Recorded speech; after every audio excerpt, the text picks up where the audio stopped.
राई राई के टुकड़ों में उन्होंने तोड़ने का काम किया, खंडित करने का काम किया। हमारे महापुरुषों ने खंड खंड में खंडित किए गए समाज को उन्होंने अखंड बनाने का काम किया, उसे जोड़ने का काम किया और जोड़कर संघर्ष करने का काम किया और इस व्यवस्था को समाप्त करने का काम किया।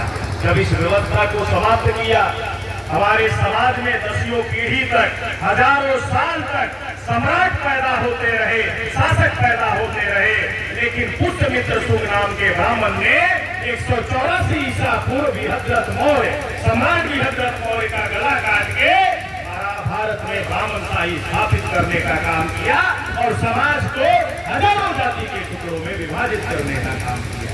और आज उन टुकड़ों को जोड़ने के लिए हमारे महापुरुषों ने निरंतर प्रयास किया, संतों गुरुओं ने प्रयास किया। आपको याद होगा महान संत कबीर के समय में डीएनए जैसा रिसर्च नहीं है।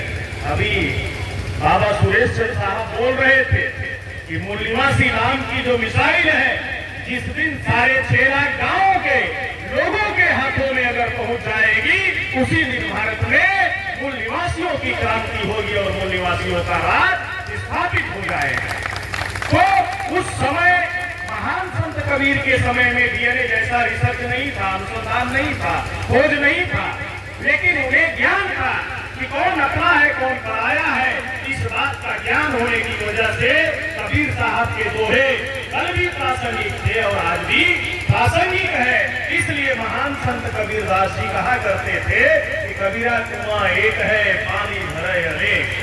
कबीरा कुआं एक है, पानी भरे अनेक, बर्तन बर्तन में भेद है, पानी सब में एक। ये बैठे हुए जो लोग हैं, एक डीएनए के लोग हैं और डीएनए से बड़ा कोई प्रमाण नहीं है। आज 21 मई 2001 को टाइम्स ऑफ इंडिया में डीएनए की रिसर्च ने साबित कर दिया भारत में कौन देसी है और कौन विदेशी है। 3.5% जो मनुवादी लोग हैं वो भारत के मिट्टी में नहीं पैदा हुए, भारत के मूल निवासी नहीं है। ऐसा हम नहीं कहते। होलगा से गंगा नाम की किताब लिखी पंडित केदारनाथ पांडे और राहुल सिंह नंदीकान करता है, उन्होंने इस किताब में स्वीकार किया कि हम विदेशी हैं। एनसीईआरटी की किताब चलती थी हमारा इतिहास तथा नागरिक जीवन, उस किताब में स्वीकार किया कि आर्य कैस्पियन सागर से होते हुए भूमध्य सागर के रास्ते कैसे भारत में आए।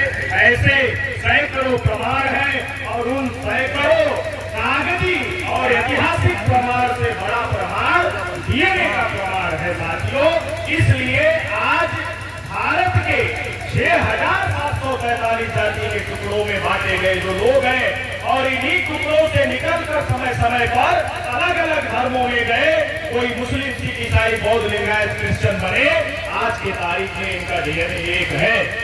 भारत के ओबीसी, एससी, एसटी, माइनॉरिटी का आपस में जेनेटिक रिश्ता है, डीएनए का रिश्ता है।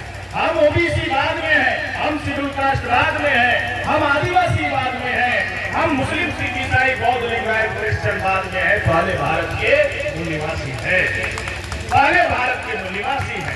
अगर ये संकल्पना जिस दिन 6.5 लाख गाँव में चली जाएगी ना, तो आज जो हमारे लोग कहते हैं मंचों से कि यह कैसी लाचारी है, 85 पे सतीश चंद्र मिश्रा भारी है। यह कैसी लाचारी है, 85